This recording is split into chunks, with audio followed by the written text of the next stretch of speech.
Oi pessoal, tudo bem com vocês? Hoje eu vou falar sobre os catéteres flexíveis, tá? Que são os famosos Gelcos ou abocates.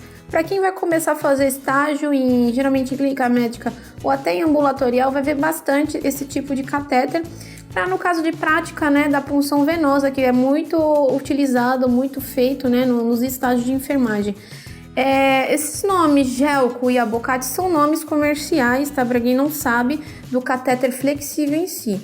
O que é o catéter flexível? Ele é um catéter também, como eu falei, que é o abocate, ele é um catéter de curta permanência, utilizado bastante em casos de soroterapia medicamentosa, tá? Onde são constituídos por materiais cilíndricos, canulados e cortantes, tá? Ele tem várias, eu vou mostrar assim, a constituição dele, como é que é feito. Tem várias pecinhas que é conectada, que na hora nós funcionamos, conseguimos retirar. Ele é de fácil perfuração, tá? Porque ele tem um material trifacetado, tá? Que é onde consegue perfurar a pele com mais facilidade, tá? E também tem um plug adaptador, onde conseguimos colocar a seringa na pontinha ou um equipe para poder correr a medicação. Ou no caso, como eu falei, para quem vai fazer o estágio, quem tá dando entrada, né? No caso, em hospital, vou dar um exemplo de pacientes que precisam ficar internados, tá? Por um certo período e precisa tomar medicações por via endovenosa. É feito esse tipo de punção, que é a punção com catéter flexível, porque ele tem de fácil acesso, tá? E de utilização, a permanência dele pode ficar em até 72 horas, tá? No paciente. Isso se não tiver um problema anterior, como flebite ou uma esterilização do catéter, tá? Eu vou mostrar para vocês como é que é a constituição dele, né? Como é que ele é formado. Para identificação do catéter, existe nas embalagens os números, né, do catéter, que é disponibilizado entre o 14 e 24, e também pelas cores do catéter, que também é de fácil identificação para quem ainda não é familiar com o tamanho do catéter. No caso dos catéteres do 14 ao 24, lembrando-se falando também, quanto menor o número, maior o calibre. Esse aqui, por exemplo, que eu tô na mão, é um catéter de número 14, tá? Ele vem na embalagem desse jeito, fechadinho, já vem estéreo, tá? Com a coloração alaranjada, vocês podem vir aqui, dá pra enxergar. Eu vou puxar e mostrar para vocês o calibre desse catéter, que é o 14. Como eu falei, quanto menor o número, maior o catéter, maior o calibre. Esse é o 14, ele é composto pela agulha em si, que é o trifacetado, onde consegue fazer perfuração com mais eficiência na pele do paciente. E aqui eu vou puxar, vocês podem ver que o catéter em si, tá? Ele é feito de material de teflon, tá? Ele é bem flexível mesmo, por isso que é o nome de catéter. Ele sai totalmente da agulha, ficando na veia do paciente, tá? E aqui a câmara em cima, onde nós visualizamos a saída de sangue, tá? No caso da punção do paciente, conseguimos ver, porque ele sai até aqui e fica acomodado aqui dentro, para você enxergar se conseguiu funcionar com eficiência o paciente. E a tampinha, essa tampinha, no caso seria a tampinha para Luer, né? Que nós conseguimos conectar na ponta do catéter, aqui na ponta alaranjada, por exemplo, para fechar o catéter e não deixar exposto, né?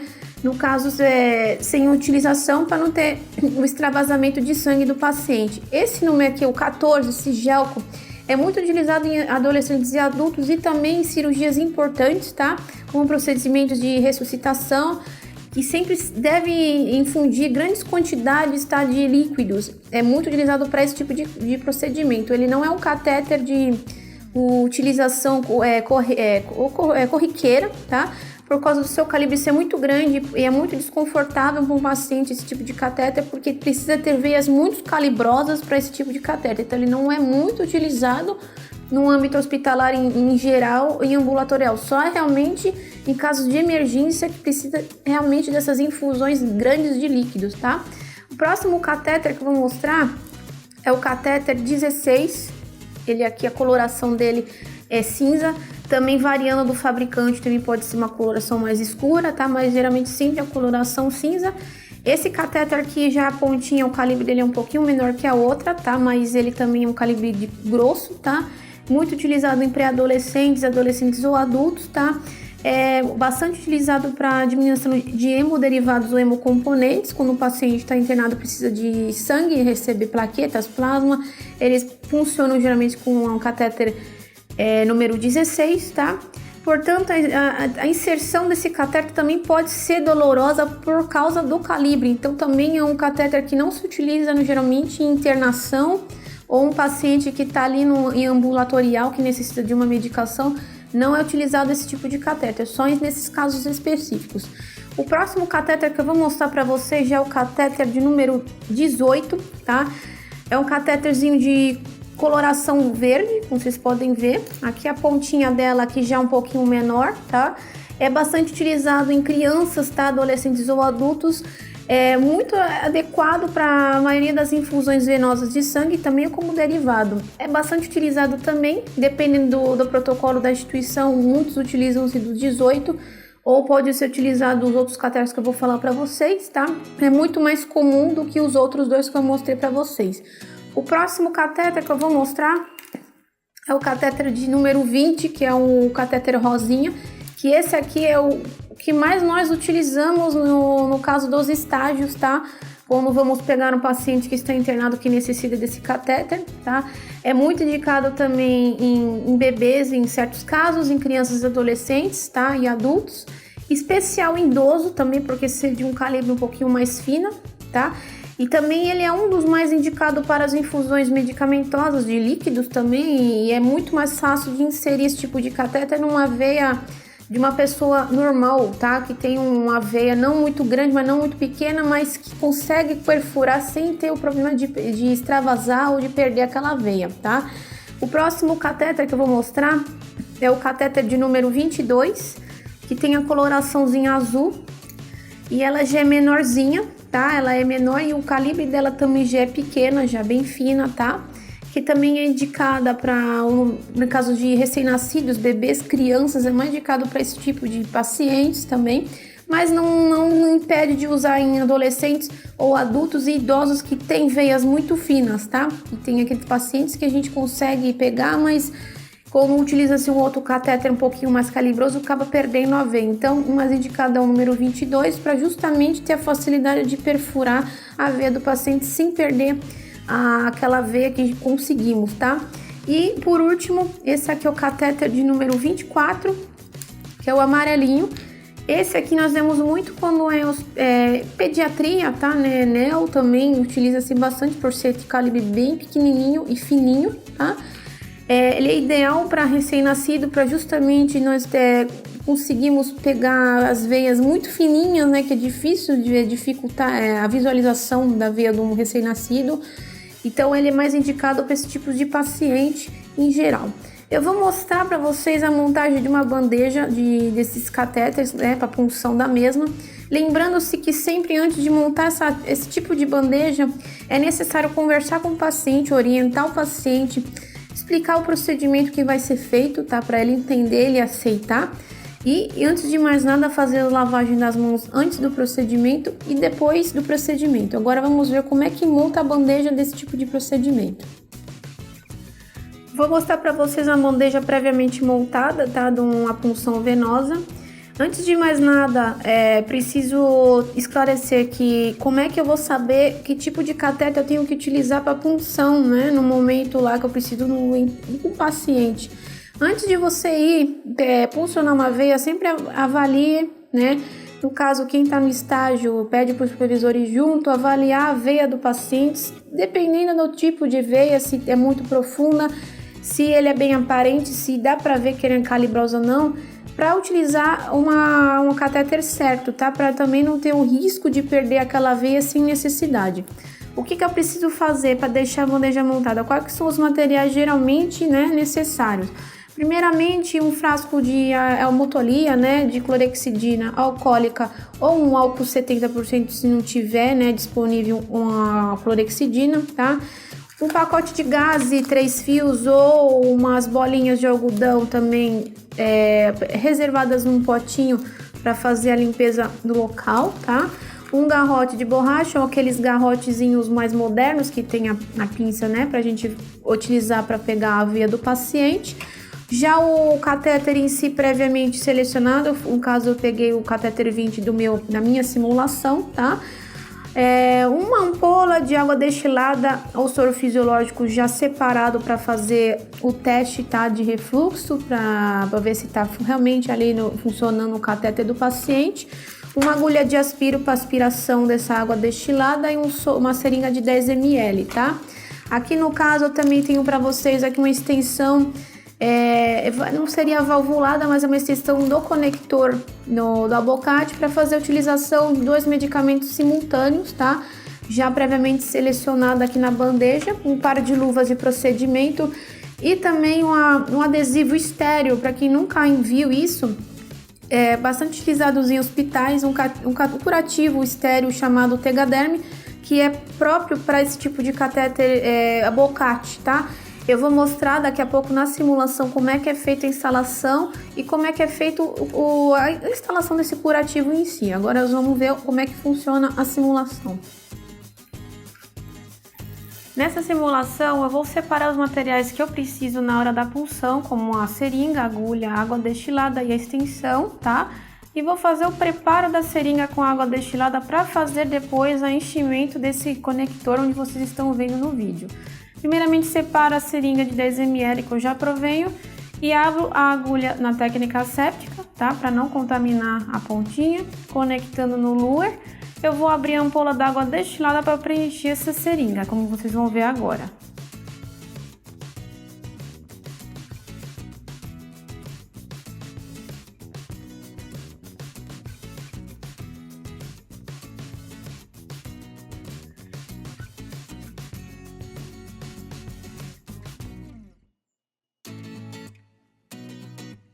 Em seguida, vou abrir a embalagem do acesso, tá, ali no conector, de uma maneira também que eu não vou contaminar as pontas, tá? E abrir as tampinhas para deixar previamente preparada para me colocar a água destilada dentro desse conector para poder fazer a conexão com o abocate.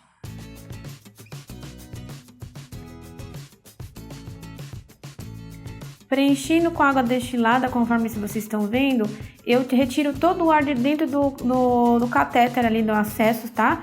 Para que evite entrar o ar dentro do abocate quando for fazer a punção.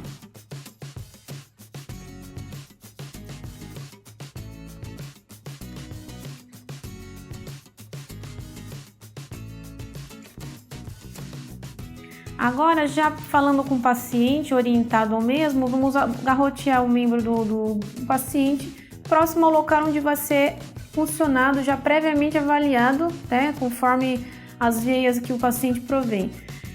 E vou fazer depois a asepsia com a clorexidina alcoólica com um pedaço de algodão ou uma gaze 3 fios, para fazer a limpeza da pele do paciente. Antes de mais nada, nós pedimos ao paciente fazer o movimento de abrir e fechar a mão para que apareça com mais facilidade as veias do mesmo, como vocês podem observar no vídeo.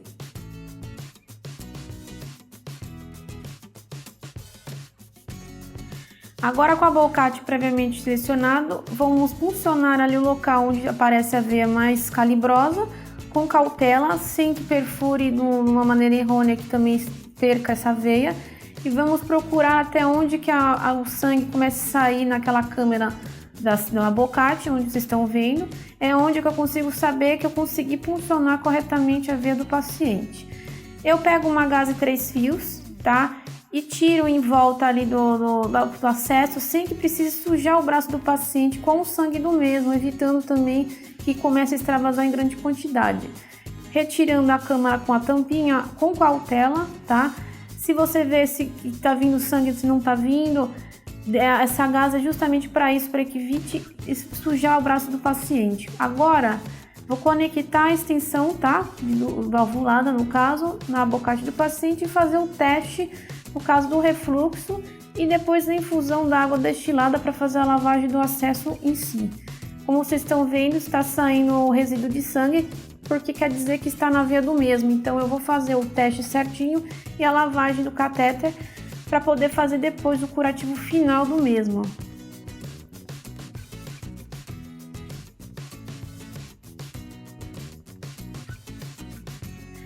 Com o adesivo Tegaderm que eu falei anteriormente, eu retiro um pedaço do adesivo que já tem pré-formatado, já certinho, e vou deixar em volta, tá, do abocate que já está inserido, na parte de baixo fazendo o movimento de borboleta, que é o mais conhecido. Você também pode fazer com esparadrapo, pegar um pedaço de esparadrapo, caso não tenha esse tipo de curativo, e fazer uma tirinha quase do mesmo tamanho desse e colocar em volta do catéter para firmá-lo bem, também para poder observá-lo quando tiver com um filme transparente ou com outro tipo de curativo transparente, tá? Que seja estéreo. E por fim, com o adesivo que eu tenho em mãos, eu vou colocar ele já previamente já no lugar certinho. Vocês podem ver que ele já tem um formato próprio para o abocate. Fazemos o encaixe do adesivo em volta e selecionamos ali as pontinhas embaixo do conector com o abocate para que ele fique firmado com mais clareza e mais certeza também. Aí a gente vai tirar as películas em volta, tá? Que isso ele é retirável, para deixar só o filme transparente em si aparecendo no curativo, que é o curativo final do paciente.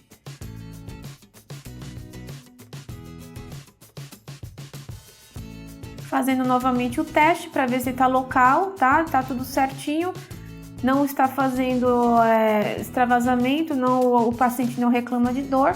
E no final de tudo, vou datar o curativo, que é o mais importante, a data da punção, tá? Em alguns hospitais eles pedem que o técnico coloque o seu nome, né? Quem foi que puncionou, e também pode ser colocado o número do abocate puncionado. Isso também vai depender muito do protocolo da instituição onde você está trabalhando, onde irá trabalhar. E finalmente fica assim um curativo de abocate, tá? Com a punção em si, não é difícil de fazer. É mais a prática mesmo que tem que ser feito nos dias a dias de vocês.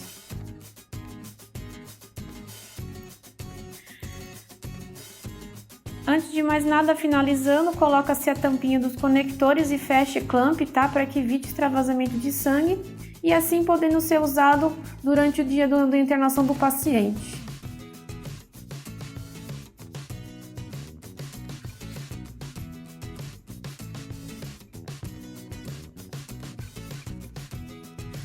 Vou falar para você sobre a validade de troca desses catéteres flexíveis. É bom consultar sempre o protocolo operacional padrão, que é o POP, da instituição onde você está se situando, porque pode depender do que foi descrito, né, pelo hospital, a validade das mesmas, podendo variar entre 48 a 72 horas.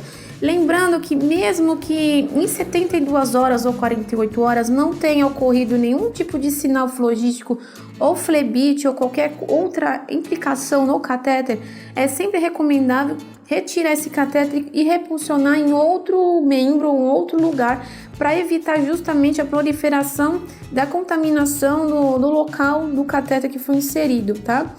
Eu também vou dar umas outras dicas que eu já tinha falado no outro vídeo, né, sobre os catéteres de borboleta. Eu vou falar sobre os cuidados em si, em questão da punção, tá? Para evitar que perca uma veia desnecessária.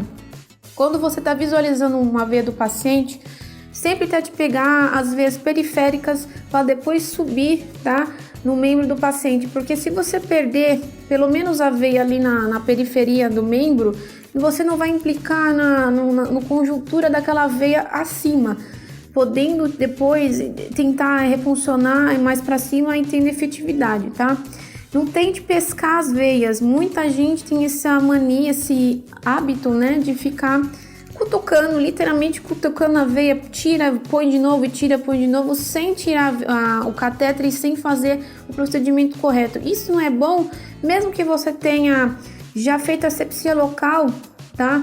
De tanto você manipular o catéter, você acaba encostando com a luva de procedimento e sujando naquele local novamente, pode empurrar algum tipo de contaminação, sujidade para dentro da veia do paciente, ocasionando posteriormente um flebite ou até um sinal flogístico. Então, se você não conseguiu pegar em 3 tentativas, tá? Tirando da maneira correta, fazendo asepsia local e fazendo punção novamente, pede para um colega ou para o supervisor de estágio ou outra pessoa que possa estar habilitada a fazer a punção em outro lugar. Não fique tentando fazer várias vezes a mesma punção, porque além de ser um desconforto para o paciente, você acaba se perdendo até a segurança de tentar uma punção efetiva. Então, tem muita gente que me pergunta, olha, eu tento puncionar muitas vezes, mas eu acabo ficando nervoso em pegar a veia, acabou não conseguindo e acabou eu mesmo não querendo mais. Nunca faça isso. Se você não conseguiu na primeira vez, espere na outra oportunidade e tente de novo. A punção em si, ela não é um dom, ela é uma praticagem, né? Tem que estar sempre praticando com o paciente, sempre pega outro paciente, porque é um hábito que vai sempre ocorrer para nós, para os profissionais, né? Estarmos num ambiente desse, que vamos pegar inúmeros pacientes que necessitam de uma infusão de medicamento e você vai acabar pegando a prática de visualizar aquela veia do paciente, ver se realmente é uma veia fácil de pegar, vai analisar se a veia é calibrosa, você vai saber mais ou menos a numeração certa para aquela veia, então é tudo por prática. No primeiro dia você não vai conseguir e não vai ser o único dia que você não vai conseguir, você pode mais para frente ter a prática necessária para pegar uma punção sozinho, sem ter um medo e insegurança. Então, essas são as minhas dicas, né, que eu dou para vocês. Muitos me perguntam, né, se vale a pena tentar em casa. Eu recomendo que seja feito esse tipo de prática, né, de punção no âmbito no caso na escola onde você está fazendo o curso, com colegas e com o supervisor, para evitar justamente fazer uma punção errada e se lesione, tá? Muita gente tenta se puncionar sozinho. Eu não recomendo isso, eu recomendo que esteja com o supervisor por perto, porque ele vai dar para vocês as dicas corretas, o passo certo para fazer a punção. Então são essas as minhas dicas em geral, tá? Qualquer mais dúvidas que vocês tenham que eu não tinha falado ainda, pode deixar nos comentários que eu respondo para vocês. Quem não conhece o meu canal, eu convido a vocês a verem os outros vídeos e tem um outro vídeo também sobre a punção, tá? Que é catéter de borboleta, também falando mais ou menos sobre os mesmos assuntos, tá? Eu convido a vocês a se inscreverem no meu canal. Eu vejo vocês por aqui e até mais, pessoal.